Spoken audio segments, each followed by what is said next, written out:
So this young man, basically patient have complaint regarding most probably the functionally and the cosmetic, both.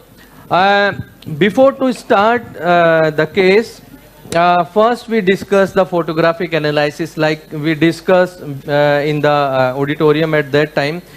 For in rhinoplasty photographic analysis, usually we need the 6 standard photographs. In 6 standard photograph, the most important thing, the head position of the patient. The head position of the patient that should be in Frankfurt horizontal plane in all 5 views, except only one view, that is the basal view. In the basal view, the head position is not Frankfurt horizontal plane. So first you know that what is the Frankfurt horizontal plane, that the upper part of this external auditory canal and the infraorbital line, that should be same horizontal. That is the ideal position of the head in all photographs. So usually we need the 6. First is the frontal, and 2 we need the lateral, or we can say the profile. For my beginner friend, the lateral and the profile, that is the same things. And then the third, we need the oblique view. That is not present in the oblique view. So 2 is the oblique, and then third, that is the basal view, and 1 we have the helicopter view. So we assess all these in 6 view. Number 1, in the frontal view, whenever you assess your Sir. photograph, okay, Yes, sir. Yes, sir. okay. Yes, So sir. in frontal view, when we analyze the frontal view, then when you explain your photographic analysis, that should be systematic, not like this one systematically. Like this is a young man in the frontal view, the patient having the thick skin, and now what you analyze, that is the most important thing. At least for my beginner friend, 4 or 5 points that you analyze in the frontal view. Number 1 we discuss, then what important things that you assess in the frontal view. So for my junior colleagues and my beginner friend, 5 or 6 things are the important that usually you assess in the frontal view. First, the symmetry of the nose. Everyone have the focus on the symmetry of the nose, but you always, before to assess the symmetry of the nose, you assess the symmetry of the entire face. Sometimes 30% faces are asymmetrical, so it creates the problem later. So first you assess the symmetry of face and symmetry of the nose with the rest of the face. So look that the nose is not symmetrical, and how you analyze the symmetry? If you just draw a line from the nasion to the tip defining point like this, ideally if the nose is symmetrical, then it divides the nose in the 2 equal parts. Okay, now after the symmetry we assess the dorsal aesthetic line.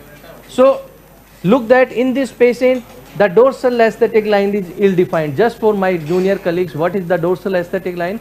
Dorsal aesthetic line is the curved unbroken line from the medial most part of this eyebrow to the tip defining point on either side.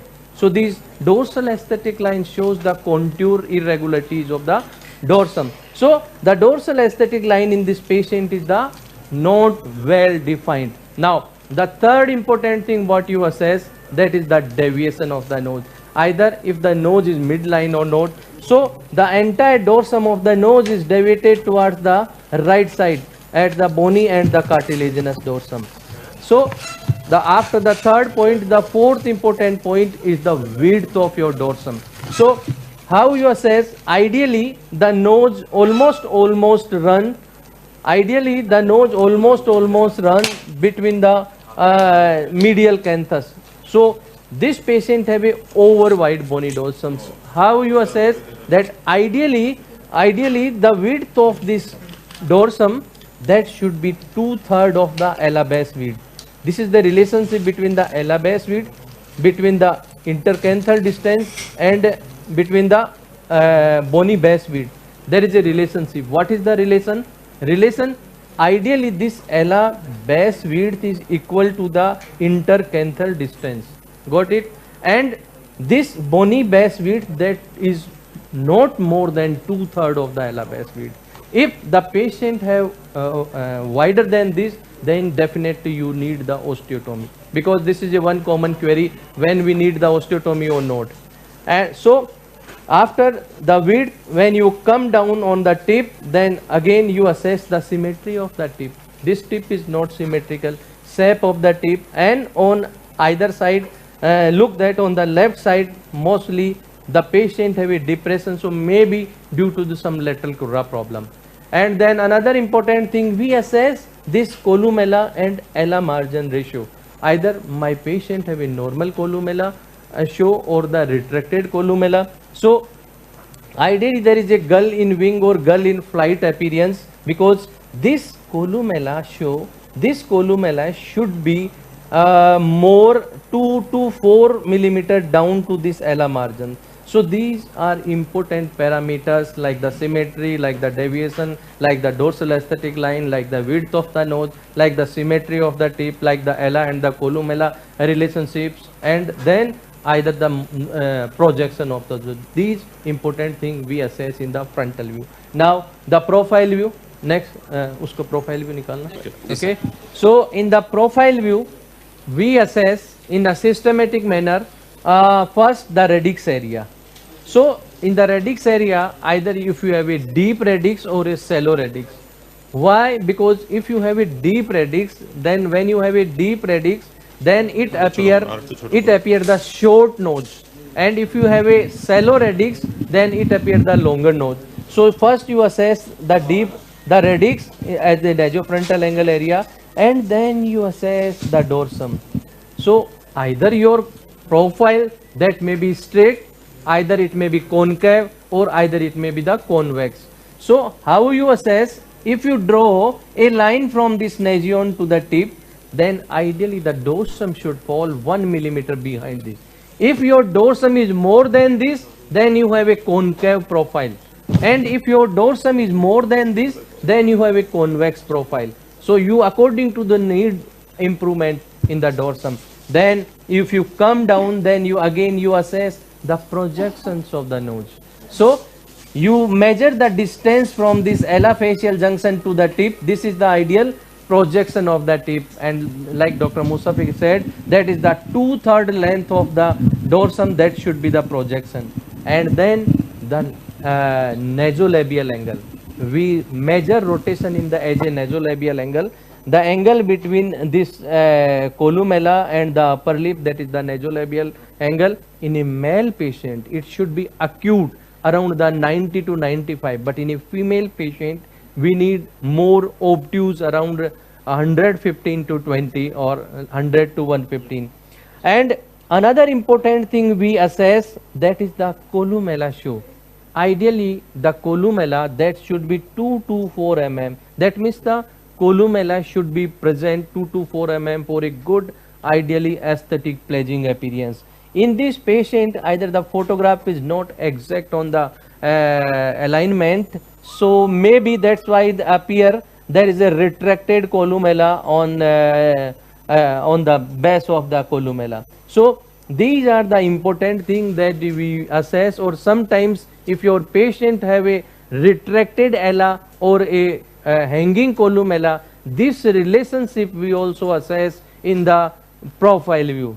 Now the basal view.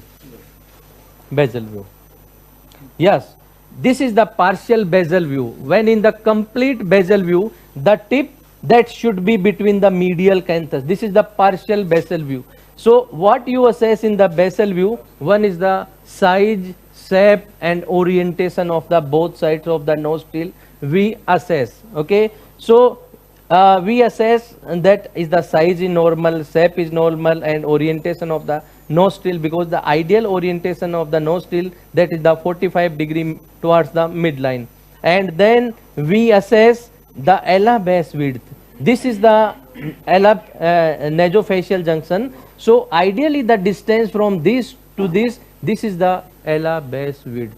Now if this is the ala margin, if the margin of this ala it have excessive convexity, that means if the margin of this ala, this beyond this ala facial junction, that you can say you have the ala flowering. You got my point? Ideally, this margin of the ala that should be inside of this ala facial junction. If this margin of the ala that is outside of this ala base, that is the ala flaring. So you need this excision of this part for correct of this one ala base excision. Okay, and suppose if your patient have a distance of this both sides of the ala base is more than intercanthal distance, then you excise this part to reduce the ala base excision. Well, this is the seal. This is the seal of the nose, seal of the nostril. So you need the seal excision. So this is the important knowledge of anatomy and the photograph. Either your patient need the ala base excision or ala seal excision. So we assess in this basal view. Now we also check the integrity of this. Look, that this is the soft triangle area. So in this soft triangle area we also assess, because in this soft triangle area we have very dense skin to skin approximation between the skin and the cartilage. We don't have the cartilage, so you can see any notching or something. Another important thing we assess in the, this is the tip lobule and this is the columella. So ideally the ratio between this tip lobule and this columella, that should be 1:1. This one part and this is the two part. Look that in this patient, because this is the under projected nose, so that is the disproportionate, that is the not normal. So these are the important thing we assess in the basal view. And we have one, I think we have the helicopter view, one you have the one view, so you just show. So this helicopter view or head neck text view, usually we need for determine better way the existing deviation. Sometimes when the patient have a minor deviation, it's very difficult to assess in the frontal view, then you can better judge in the helicopter view. So this cephalic view or helicopter view or head neck text view, usually we need for better assessment of the deviations. So usually we need all these standard view. Sometimes we need one, that is the oblique view. For oblique view we need for better assessment of the individual ala and the dorsum. And sometimes if my patient have the complaint like when he is smiling, then the tip of the patient is droopy, then in that case you need the dynamic or smiling view for better assessment of the depressor septi nasal muscles. So these all about the photographic analysis of the patient.